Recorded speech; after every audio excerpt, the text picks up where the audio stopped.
I am Father Dion, the Post-Catholic Chaplain of the Headquarters and Headquarters Support Group of the Philippine Army. And this is Salita ng Diyos, ang ating gabay. Today is Saturday, July 12, 2025, of the 14th week in Ordinary Time. We all know that military life is never easy. Every day, we face pressure, danger, and sacrifice. And it is not just our bodies that get tired. Our minds and our hearts get tired as well. That is why today, through our scriptural readings, God reminds us, do not be afraid. You are never alone. In the first reading from the book of Genesis, we hear the story of Joseph, who was betrayed by his own brothers. And yet, he chose to forgive them. He even told them, even though you intended to harm me, God intended it for good. That is what spiritual resilience looks like. Joseph did not allow bitterness or pain to destroy his peace of mind. He held on to his faith in God.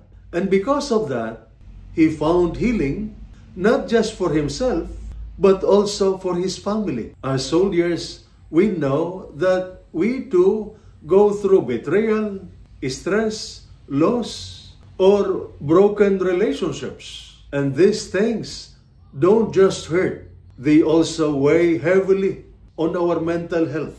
But when we hold on to faith and learn to forgive, we lighten that burden. We create room for peace. In the gospel reading taken from the Gospel of Matthew, Jesus says, do not be afraid to those who kill the body, but cannot kill the soul. You are worth more than many sparrows. This reminds us that God knows what you are going through. He sees your pains, your doubts, your fears, and He never leaves you. So take care of your mental well-being by nurturing your spiritual and moral strength. Make time for prayer and honest conversation with God. Forgive and let go of anger. Read or listen to the Word of God, and stay connected to the faith community that uplifts and supports. The stronger your soul, the steadier your mind. And when you have faith in your heart, no battle, physical or emotional, can defeat you. And this is Salita ng Diyos, ang ating gabay. Let us pray. Lord God, in the hardship of duty and the silence of longing, be our strength, our peace, and our hope. Bless every soldier with courage in the field and calmness in their heart.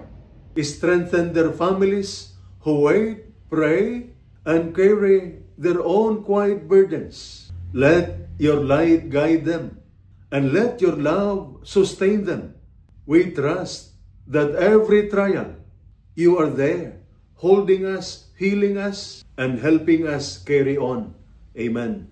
And may the Almighty God bless you and your family, the Father, the Son, and the Holy Spirit. Amen.